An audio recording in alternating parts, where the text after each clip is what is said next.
Hi everyone, day 2 tayo sa training sa Classico Coffee and Barbery sa San Pablo. Ika-commute lang tayo ngayon pero let's go!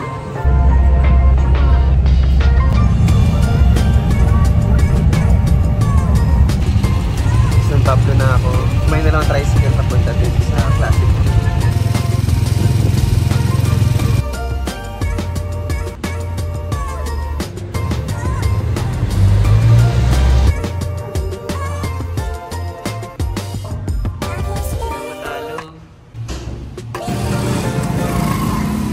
Classico.